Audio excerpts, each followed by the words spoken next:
Hello, in this video I'm going to demonstrate how FortiGate integrates with Cisco ACI. Before I start the demo, let me introduce you the lab topology. So I have a Cisco ACI fabric with one spine and two leaves, and of course I have the APIC, the controller, that is in charge of programming the fabric and also programming the FortiGate, and then I have two FortiGates, 900D, so two physical FortiGates. They're configured in HA. Management 2 interface is used as a heartbeat interface, while port 25 is used as a monitor interface for the failover. Another thing is that I'm using two interfaces as a part of a VDOM that is not part of a fabric. Meaning that I have, for example, here you see server 8.1 and 8.2. There are two servers, then the traffic is going through FortiGate VDOM that is not programmed by the ACI, it's not programmed by the APIC. So here you will have a FortiGate deployed in hybrid mode where part of the VDOMs are configured by the APIC, configured and controlled by the APIC, and other VDOM is completely outside of the fabric.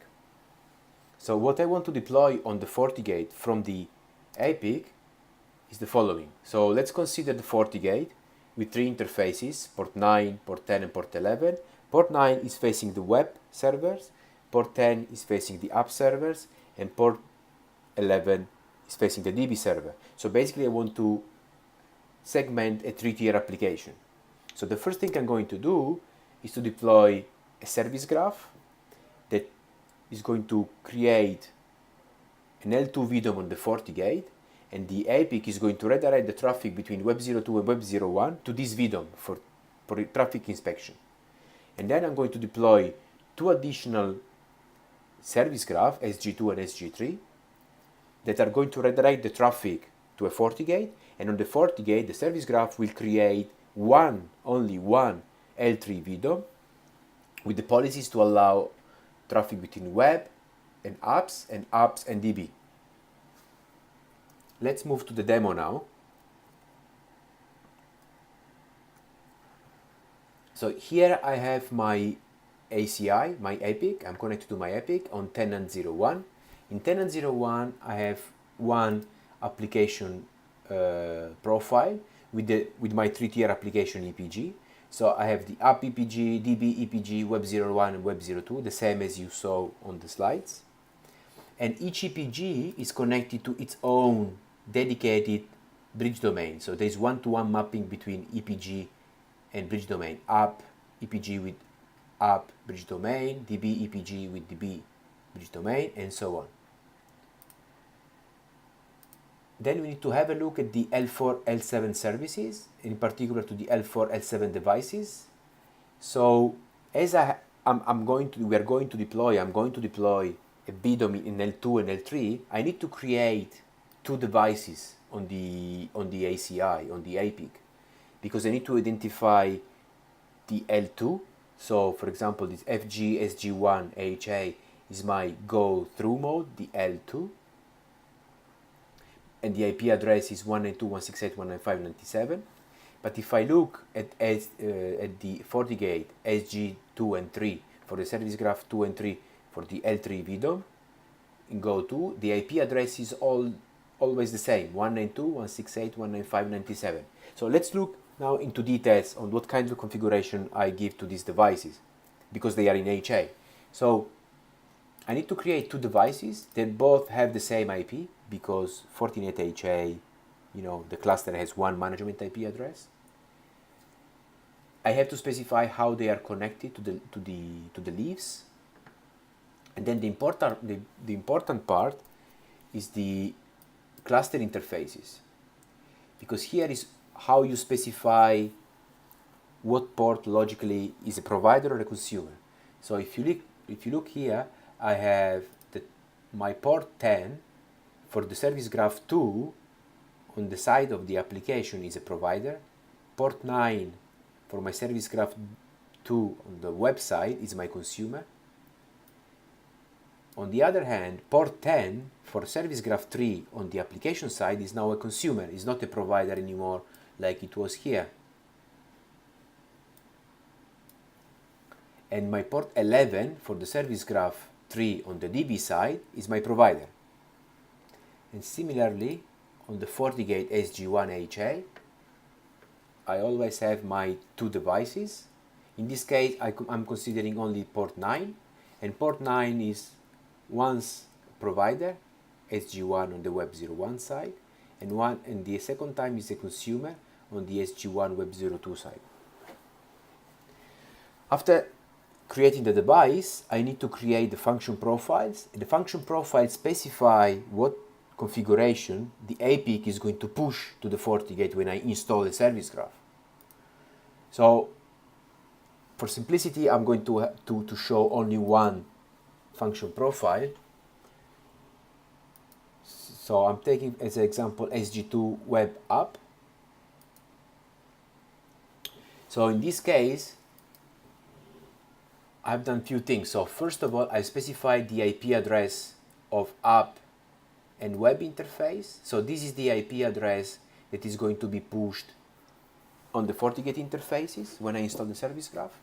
And also if you look at the allow access, I can enable the different allow access. In my case, I enabled ping only on both interfaces. Now by default, the service graph creates two IPv4 firewall policies. And I left the default configuration, so I have two firewall policies, one from internal to external. So in this case, internal is my application and external is my web, sorry. And I think I enabled some security profile, or not on this policy, maybe on the other policy, on port 11, on firewall policy 20. Security profile, no. Okay, I leave it like this, and then I'll show how to modify a deployed service graph. And then there are other possible configuration, but at this point I only showed interfaces and IPv4 policies. So let me click on cancel. The main difference between the function profile in layer 2 and the function profile in layer 3 is that in layer 2 I don't need to specify the IP address of the interfaces. So if I, for example, I open the IP address of the interface is 000. So we have created the devices, we have the function profile. Now we need to link these two things together, and you do this with the service graph template. So let me take, for example, SG1 Web01 Web02 HA. So this is saying take the device FG SG1 HA and link it with the profile SG1 Web02 Web01.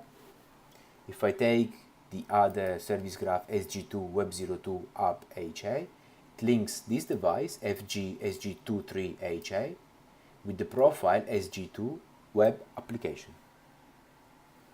Okay. Let me show you the FortiGate now. So by default, when you enable VDOMs, the FortiGate has the root VDOM. And as I mentioned during the presentation, I want to show a hybrid mode, so VDOMs that are not part of the fabric. So in this case, I have my custom VDOM. If I navigate to my custom VDOM and I look at the firewall policies, I see that I've created two firewall policies. Let me clear the counters. So this allows the communication between server 8.1 and server 8.2, right? Through a VDOM that is not configured and managed by the fabric. So let me open the console of these two 801 and 802 servers. So this is my 801, this is my 802 server. If I look at the IPs, the IP address of server 882 is 172.16.2.2, and the IP address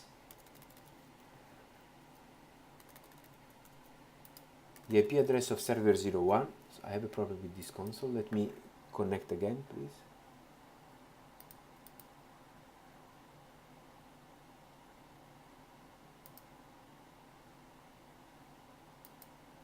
So it looks like I have some problem with the connectivity.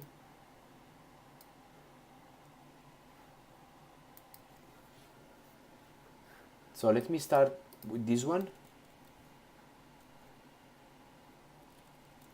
So if the IP address of the server 81 is 172.16.1.2, 172.16.1.2, and it's pinging, the ping is going. If I refresh here, the policy counter increases.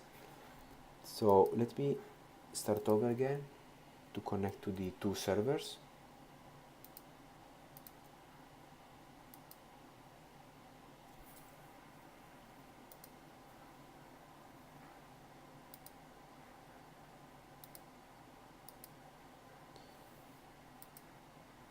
Okay, so here I have again my server 82. Here I have my server 81. So if I from server 81 I ping 172.16.2.2, I'm pinging my server 8.2, and now I will see also this byte counter increase. Okay, and I'm going to leave the ping running. It's going to be useful later for failover. So let's start with the deployment of the service graph in layer 2 mode. So SG1 web 02 web 01 HA. If I apply service graph template, my consumer is my web 02, my provider is my web 01, and I call the contract web to web.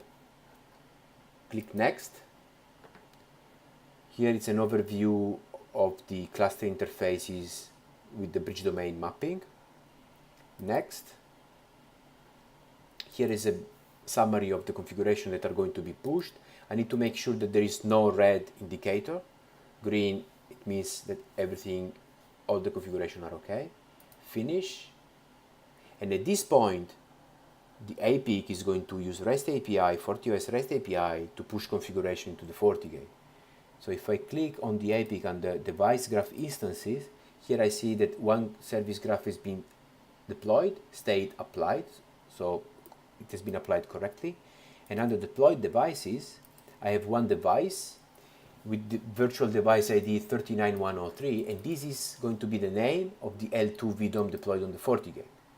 So if I refresh my FortiGate web interface, I have a layer 2 VDOM 39103, where there are two VLAN interfaces created with no IP address because we are in layer 2, and two firewall policies to allow the two web servers to communicate between each other. So now let me open the console of the two web servers, and I'll show how they can ping each other, how they can communicate between each other, and the traffic is actually redirected to the FortiGate. So here I have web 02, here I have web 01. Web 02, web 01 IP address is 10.0.1.11, and web 02 IP address is 10.0.1.12. So let me ping from web 02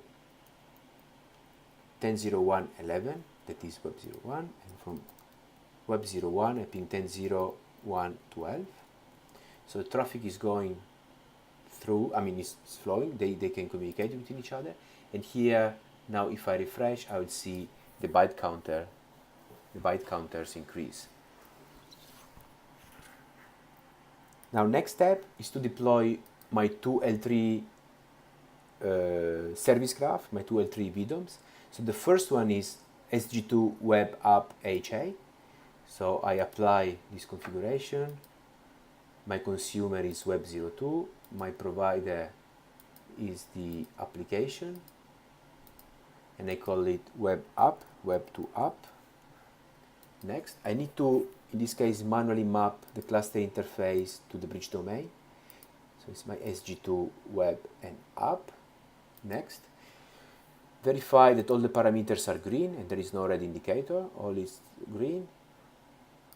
This is a bug on the APIC GUI. Finish. So this is going to push another service graph and another device. So my second service graph has been applied, and my second device has been created with this new ID 26599. So if I navigate to the FortiGate GUI and I refresh, I will see a new VDOM called 26599. And in this VDOM, I'm going to have two firewall policies with the configuration specified in the device package. And of course, I'm going to have two VLAN interfaces with IP address and VLAN ID. Yeah. So port 9 is for the web, port 10 is for the app. So if I now open for example,